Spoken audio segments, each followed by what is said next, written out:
Today I felt the magic that I had been wanting to feel for quite a while now.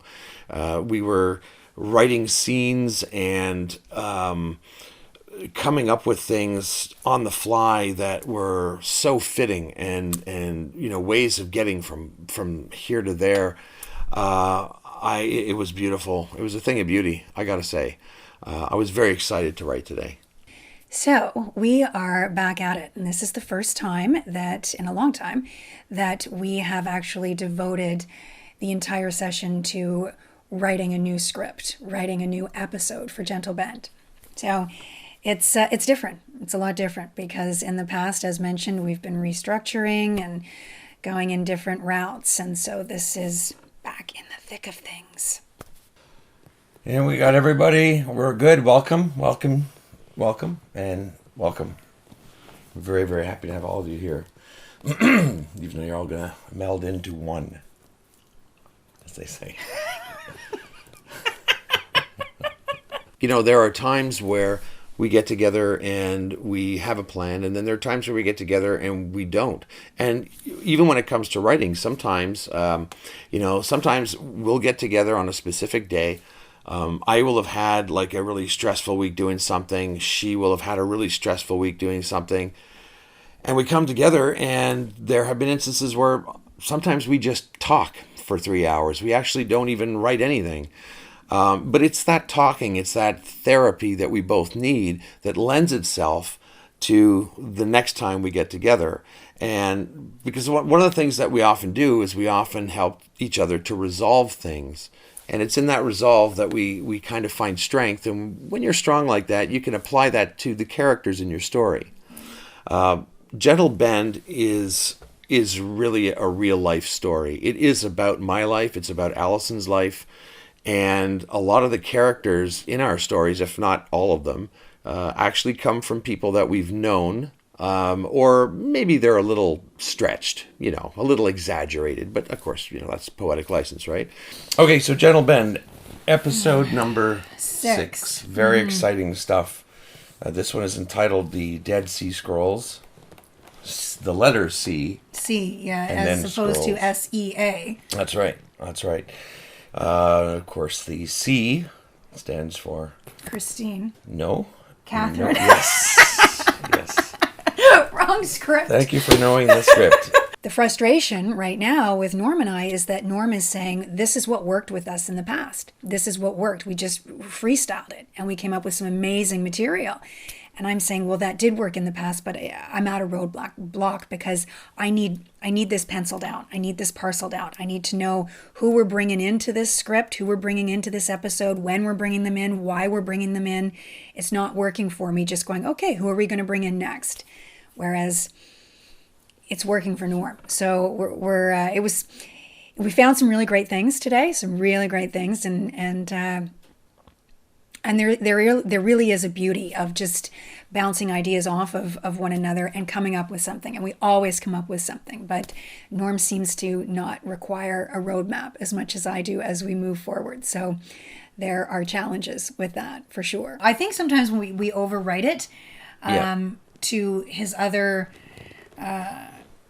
challenges or his other train of thought, and that's good to do at the beginning, but we've got to streamline it. We've got to bring it down to the fact where people kind of go, what, did I just hear that? Instead of, okay, I know exactly what's happening here, right? So would you rather just... Did you just touch my knee again?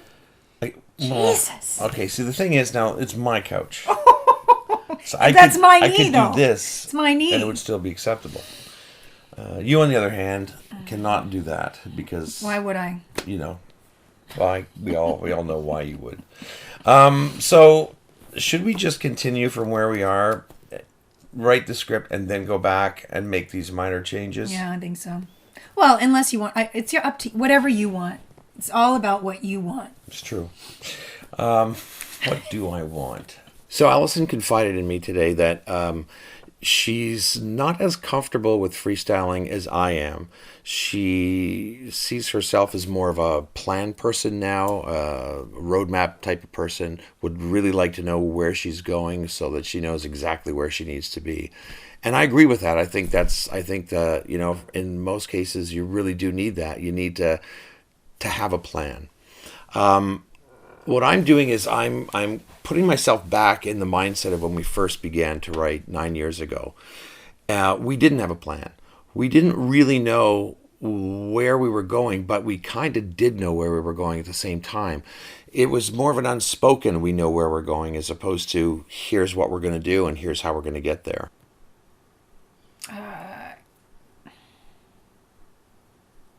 The last episode was all about Dwayne Earl and Rita, right? So I don't know, do we want to, I mean, that's an option. What about the Godwins? Do we want to throw them back in? Because we didn't even see the Godwins in the last episode. Yeah.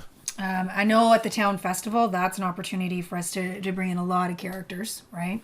Maybe Ben's not at the sermon this morning. Maybe he's actually, because this way we could start with Pastor John. Yeah, and then go right cut to Ben working and Yeah. talking to Gus and Carol or whatever, and then when we can cut back toward the end when he's saying, and the Garlic Festival's tonight, and we'll see everybody there, and Oh, you want to do a cut like that?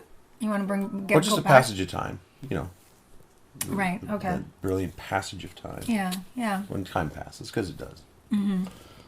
It's challenging. I'm going to be honest. I think Norm's got much more of an optimistic and an excited point of view and headspace with this.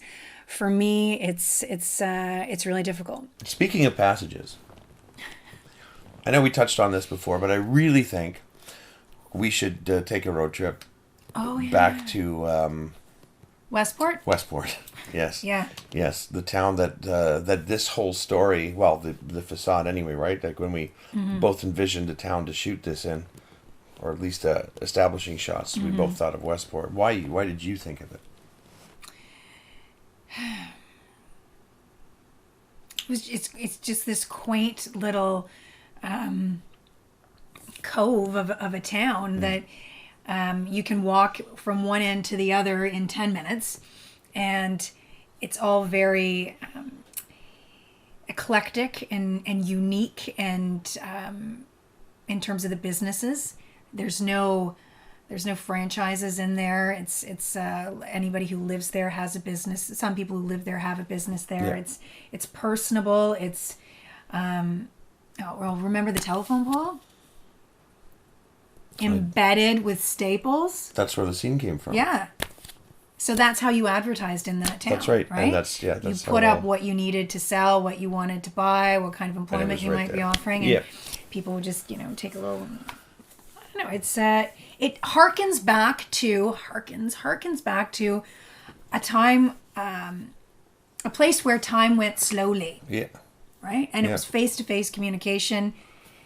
And you went for a walk to get your groceries, and who knows who you were going to run into. Somewhere along the lines of any process, any creative undertaking, you are able to take that raw, instinctive intuition that you have and know that you have a roadmap and put them together, and something magic will happen. Something completely magic will happen, and you will be reading and working and living between those lines. Okay, so what about this? Ben's playing in the door. Gus and Carol are having their conversation, and he's basically saying, "No, I have no interest in going there. I just don't want to go out." And Gus is like, "Yeah, but come on, this is going to be fun. There's going to be so many kids running around. There's going to be fresh air. There's going to be stuff to do. It'll be fun. We'll have a good time." It's like, "No, I just don't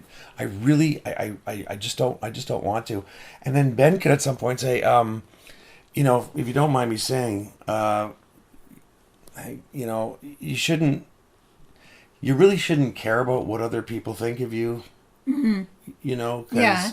I mean, I kind of know what it's like on both ends of that, and I know it's wrong to think one way, and then on the other side, thinking that people are thinking you that way. Like, he's really trying to help out with Carol's argument, and then Carol could just look at him saying,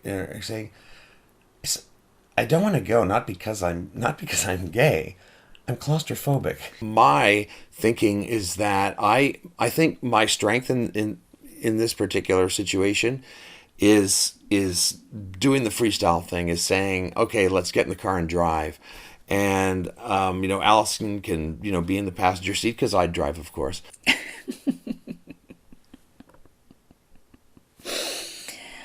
But Allison could be in the passenger seat, and she can be doing all the okay, you know, we need to do this, we need to do that, and so on and so forth. And I think together we can balance it out where we have the structure that she needs and the freedom of traveling that I need. And I think we'll all put it together and come up with a fantastic script. So Ben could completely misread the whole thing. Mm-hmm.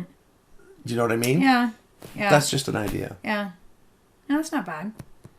Something to think about. And then, you know, we've got oodles of time to figure that out. I think that's good. This morning was a particularly stressful morning for me. And I can tell you that I was so looking forward to my writing session with Allison today, because I knew for those 3 hours I could put all that other stuff aside, forget about it completely, and just let Gentle Ben dominate those 3 hours. Regardless of any challenges or any frustrations that I have or Norm has, you know, when we get together, I can say one word and he'll come up with a completely new scene off of one word, and we'll move in a great direction, and we always get to laugh. So it's like we're back home, and that's a great feeling.